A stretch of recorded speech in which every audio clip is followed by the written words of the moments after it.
Like, for example, if, you're going in and out, your loved one's going in and out of different care settings, that's a transition point. Or, they're seeing different healthcare teams, like you said, Maggie, that's a Mhm. transition point. Or there's a change in their condition, or a test result, or a change in medications, or a change in the schedule of people that are coming to visit the house to help out. I mean, all of these transition points require connecting the dots. Hi, I'm Cian Xiao. And I'm Sammy Winemaker. We talk about ways to put the human back at the center of care. The Waiting Room Revolution starts right now. Welcome back to the Waiting Room Revolution podcast. We have been reviewing in season 10 the 7 keys. We thought we would go back and go through each one because they're so awesome. So today we're going to be talking about connect the dots. That's the key for today. And we're going to welcome back Kayla McMillan and Maggie Sivak, our crew, Hi, everyone. Hi. and Dr. Cien Xiao, our fearless partner. Hi, everybody. Okay, so let's get into connect the dots. Okay.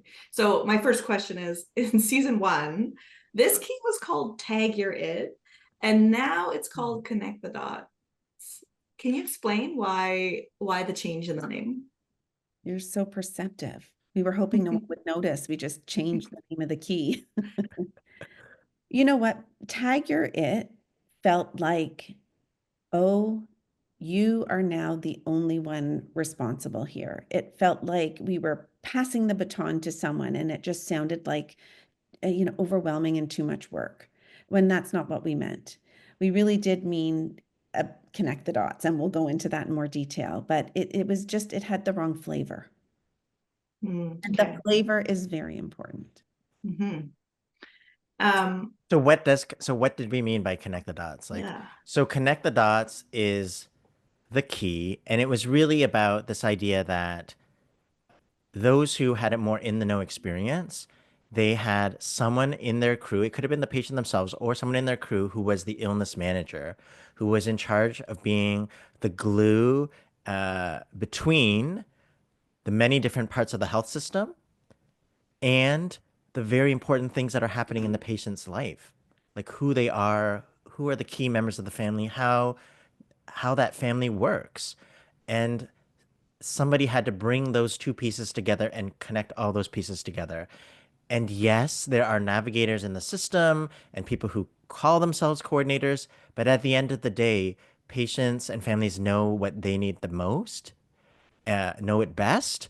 And so it worked best when there was somebody in the inner crew who who was the quarterback, or who was, which is a football reference. And I've been told when we go around international, they're like, we don't know what American football is, but who is the manager of the illness. There's a secondary benefit. It's not just being organized, but this idea of feeling more in control.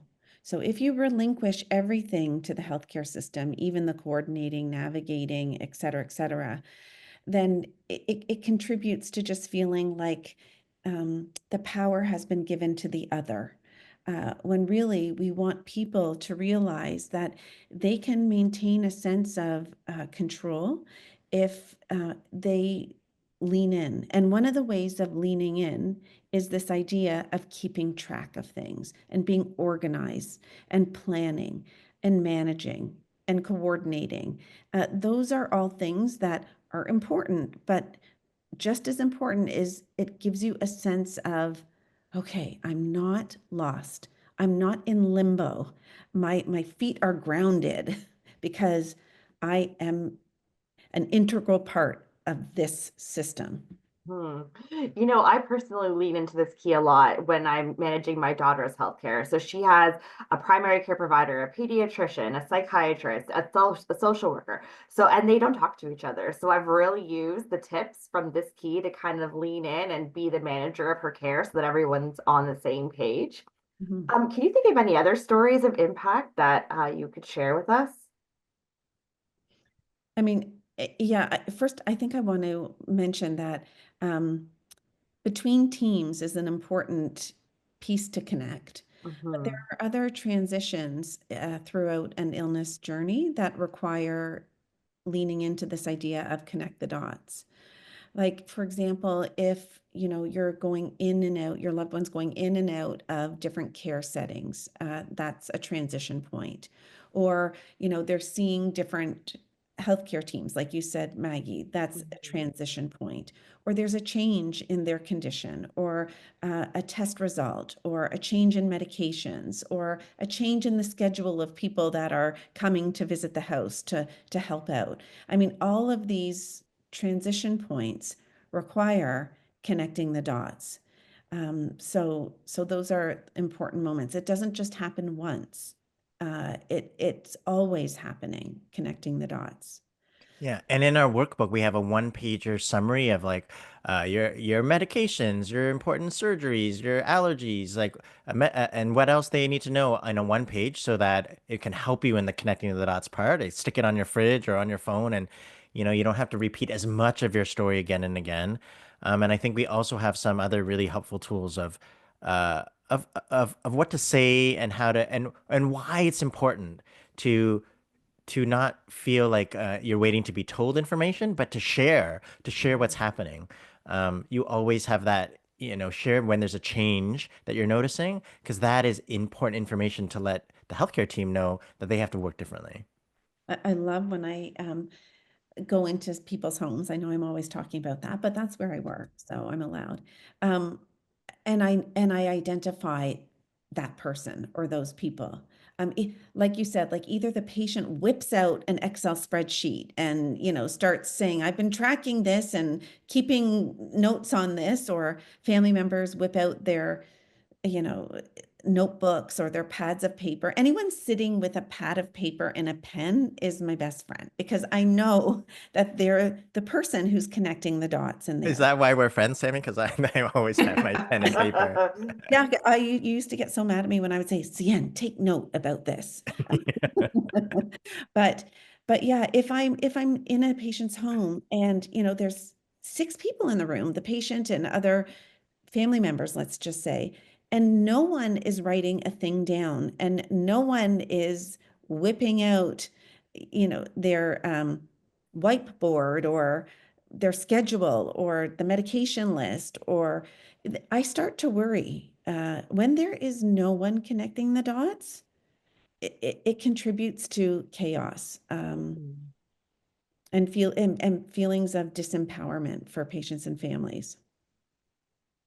Yeah, I mean, one of my favorite episodes that connects to this is Karen Cummings, of course, and she was featured in season 1, and she talks about she needed to become Columbo, I think she said, which is a an old TV show about a detective, and she realized that there's no training. The crash course is now on how to be a manager, and she had to be her and her sister had to be like detectives on sleuthing out what's happening, keeping track of everything, and trying to solve whatever issue there was. So there is this, for better or for worse, there is this role that the inner crew, the patient or their inner crew has to play Mhm. if they want to have the best care possible. I mean, of course, not everyone is able to do that, and then you really hope you have better support teams, or to maybe identify that this is a need and how can I get more support. But those who are able to do it will have more personalized care because they have someone advocating for them and knowing what are the priorities, and in a way, being a squeaky wheel, if you will, about what is needed and how to get that. This is a good example of how the keys are truly interconnected, that they're not isolated. Connect your dots and the skills required for a person to naturally do well in that role is related to the key know your style, because there are certain traits or, styles that lend better to connecting the dots than others. Like if you're someone who is disorganized, doesn't plan, always chaotic, uh, not looking ahead, then you're going to struggle connecting the dots. But if you can find someone with that style where they are organized, et cetera, then you can sign them up to be manager of your illness journey or co-manage with you. Yeah, I mean, I thanks for bringing that up, Sammy, because I tried to think of a story about Connect the Dots that was relevant, but uh, and we just got this email a couple days ago from a fan, and I'll share the story. But it is about connecting the dots, but it's also about invite yourself. It's also about knowing your style. So we have a good friend in Bow Valley who sent us this email. She said a friend recently received a cancer diagnosis. She was one of the friends I had gifted your book to, but that friend said, I don't need it now. And then she wrote, we laugh about that now because, as she eventually listened to the podcast and read the book. And then she said, an incredible transformation happened from a frightened and unfocused individual to an engaged, curious, hopeful, and focused individual. And they had conversations about each key, which ones were important. And then this is where the connect the dots came in. That friend realized she had to invite herself and had to be the person to connect the dots. So she went to her next, even though her illness was serious, she went to her next surgery appointment, and she said it was one of the best uh, medical appointments she had ever had. This is what is, I mean, I'm quoting this. She said she felt heard and seen, and the surgeon was engaging and involved and open to what she needed. And at the end, she told the surgeon, this is what I need. She went to the nurse navigator. There were other healthcare professionals that she was connecting the dots with, saying, this is what has happened. This is who I am. This is what I need. And of course, she said, this is where I learned it from the book and the podcast. But it gave her the strength and the confidence to face her upcoming treatments. And so she was inviting herself. She knew her style, but she was also connecting the dots with all her healthcare providers, going, guys, I'm at the center and you all are a part of my team. So I just felt, these are we always appreciate letters, but it helps us to know that we're not just, recording a podcast to ourselves, that people are listening and using this information and it's empowering. And so to anyone who's listening who might think they're either for themselves or to recommend it, this is what fuels us to keep going because people are using it and saying it's totally changed their interactions with healthcare providers and changing their experience right away. It's a beautiful letter.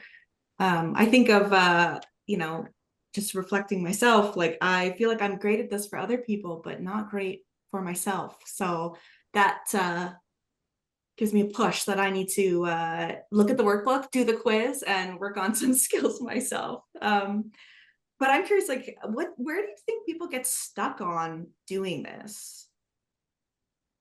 Like, what are the pain points?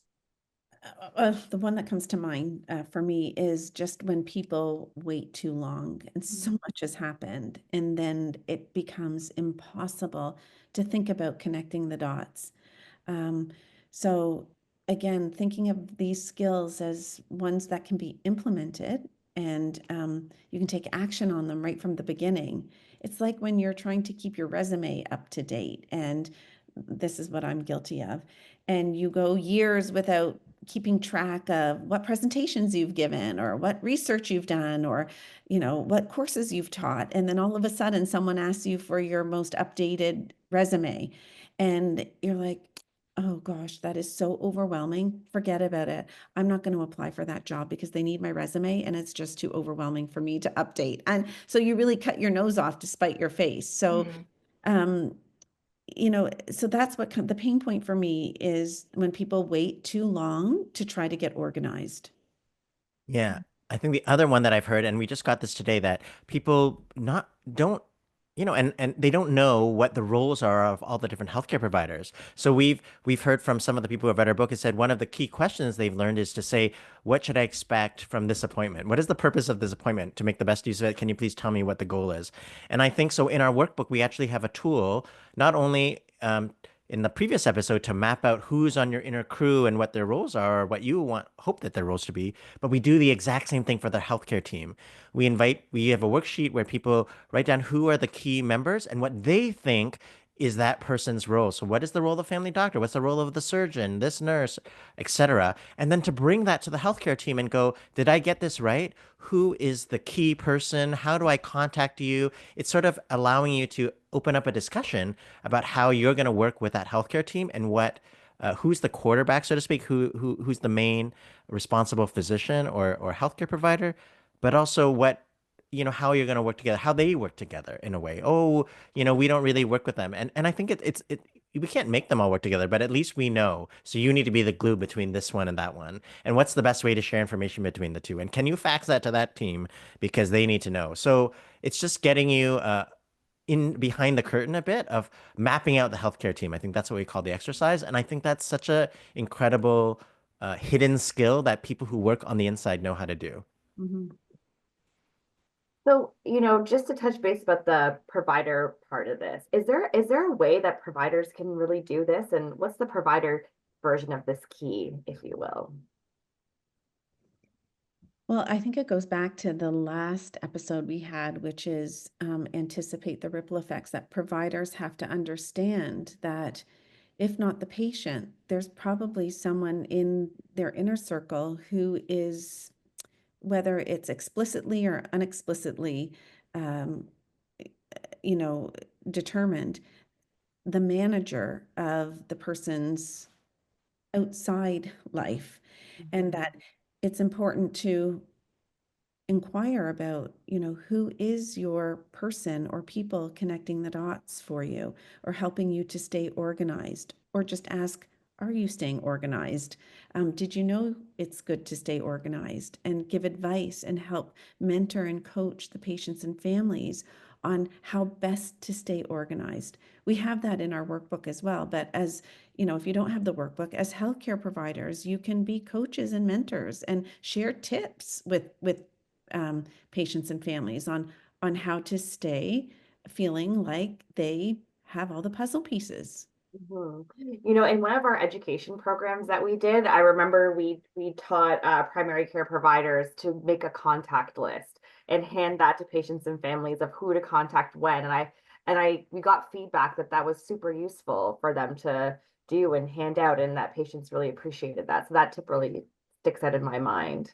Mhm. And in a way, Maggie, that's exactly what inspired us to do that activity in the workbook. If you didn't have a provider who took our training, as a patient and family, you can start that list of who you think are the key members, how you keep in touch with them, and then say, did I get this right? Am I missing anybody? Who else do I need to have on this list who can support me, etc. And in a way, you're sort of initiating them to you're the glue again to connect the dots and map out the healthcare team and then your team too. And I think that kind of visual and that kind of exercise is really helpful for providers to know you're organized, you're engaged, you're activated, and they're much more likely to spend that 5 minutes and go, oh, this is how you contact me, or this is who's missing, and this is their role, because they know that's not just gonna, be forgotten about. It's going to be used, and it's going to help activate you, the inner crew, to be part of their team. So that's why this key is so important. And it's one of the seven, and it really connects all the pieces together. Mhm.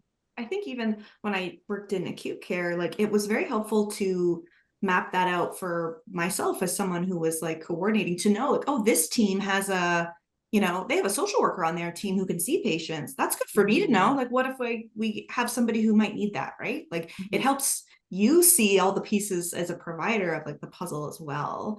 And then you can then use that to help the patients and families that you have in your practice. Yeah. Okay, well, thank you all so much for revisiting Connect the Dots, and we will see you on the next episode. Thanks, everyone. Bye. Bye. Thank you for listening. The workbook, Applying the 7 Keys for Navigating a Life-Changing Diagnosis, is available at select retailers now. Visit our website, waitingroomrevolution.com, for more details.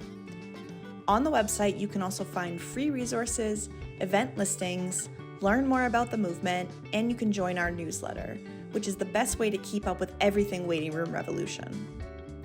This episode was produced by Maggie Sivak, Cien Xiao, Kayla McMillan, and Shilpa Jyothi Kumar. Our theme music is Maypole by Ketsa.